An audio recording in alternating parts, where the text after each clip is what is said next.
Hello, so ito po yung reading natin for the sign of water sign, Cancer, Scorpio, Pisces. Take only what resonates.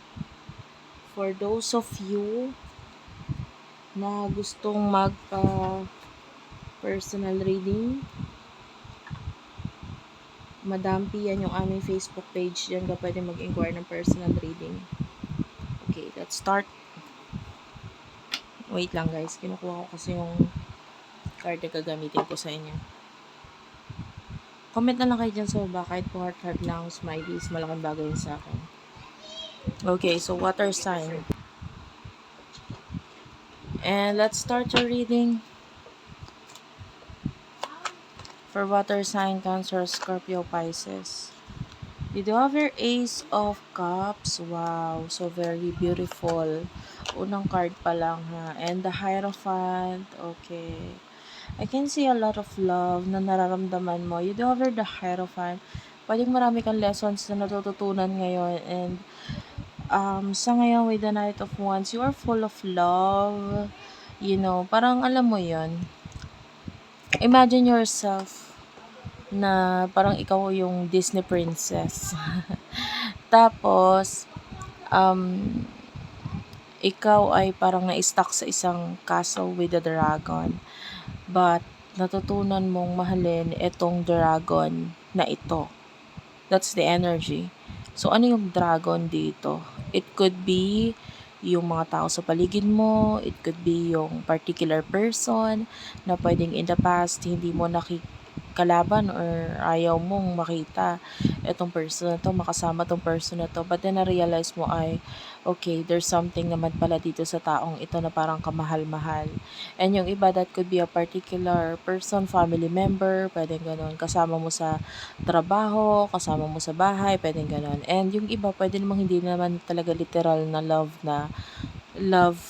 in a romantic way. It could be platonic or whatever kind of love. Basta nandun yung parang na-develop yung emotions or yung feelings mo at naiba yung pagtingin mo dito sa taong ito. Okay, so pagdating sa love, sino yung person na kakonect mo?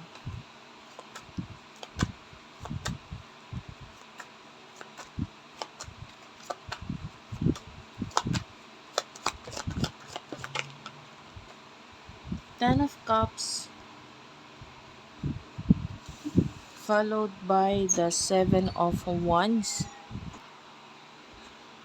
Sa nakikita natin dito with the Ten of Cups, and the Seven of Wands, nakita tayo ng pag-seselos. And Seven of Wands, someone is really jealous.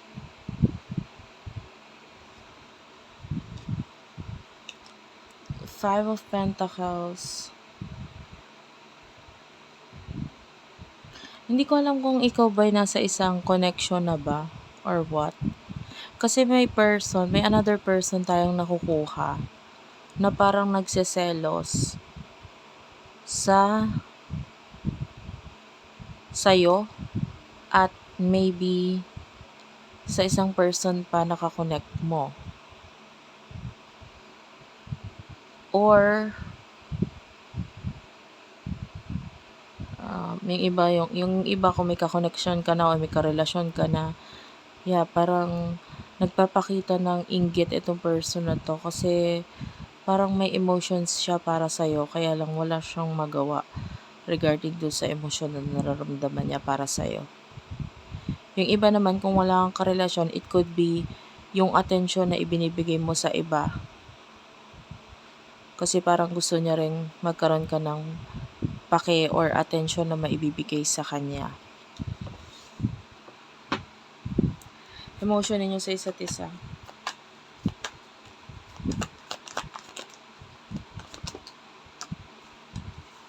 The Tower is here.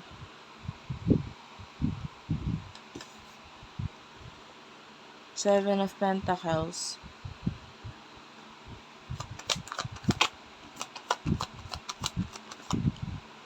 Nakikita natin wala kang pakialam sa person na to. Or maybe yung iba hindi mo naman sinasadyang mawala ng pakialam. It's just that, pwedeng nasa iba kasi attention mo ngayon. And with the Seven of Pentacles, nandun sa mga tao or mga bagay na mas mahalaga para sa'yo. So, pagdating dito sa person na to, maybe, part of your past is naaalala mo, pero hindi para magbigay ka ng, ng time or effort or whatever dito. The Queen of Cups, I can see a lot of love mula dito sa taong to. Kaya lang with the Five of Swords, na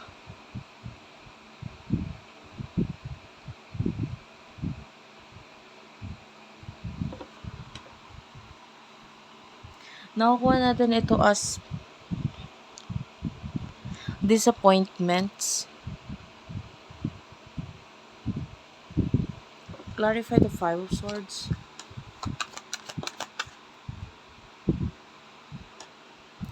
Five of Swords is clarified by the King of Swords.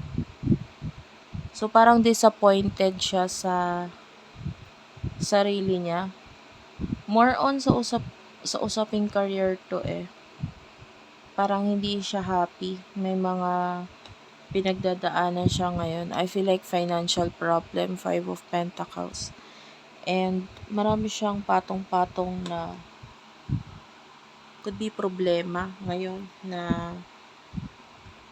pinagdadaanan.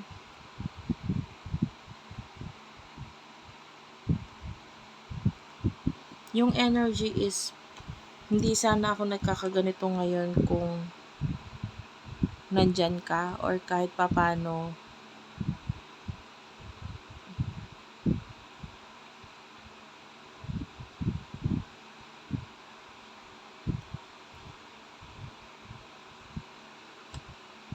yung iba kasi pwede may pagtulong ka nang binibigay sa kanya in the past eh.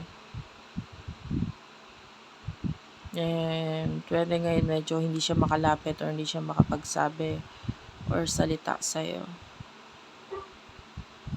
Anyway, what's in the future for you?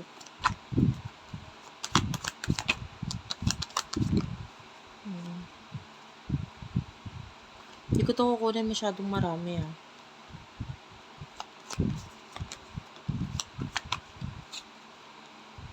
Page of Pentacles and the Knight of Swords.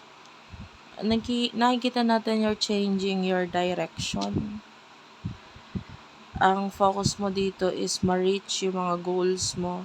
Knight of Swords, yung iba pwedeng may mga unexpected travel or it could be short distance or long distance para sa'yo. Yeah, may mga unexpected travel for you. In the near future, you do have the Eight of Pentacles, Knight of Wands, Aries, Leo, Sagittarius, Taurus, Virgo, Capricorn. Bottom of the deck is the World, Major Arcana.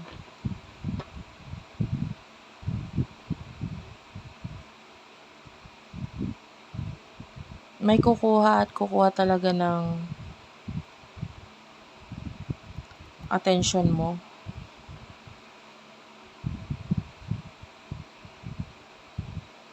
I feel like yung energy ng person na to, hintayin mo lang ako. Parang ganun. Ayusin ko lang yung sarili ko, yung career ko. Kasi parang ang feeling niya, hindi pa siya tapos sa'yo. Or babalik pa siya or makikipag-connect pa siya sa'yo. Gusto niya lang muna maayos muna yung career niya bago mangyari ito. Kasi ayaw niyang bumalik or makipag-connect, communicate sa'yo nang wala pa siyang kayang mapatunayan or mapakita or maipagmalaki sa'yo. So yeah, that's it for now. Thank you for watching. I love you all and bye-bye.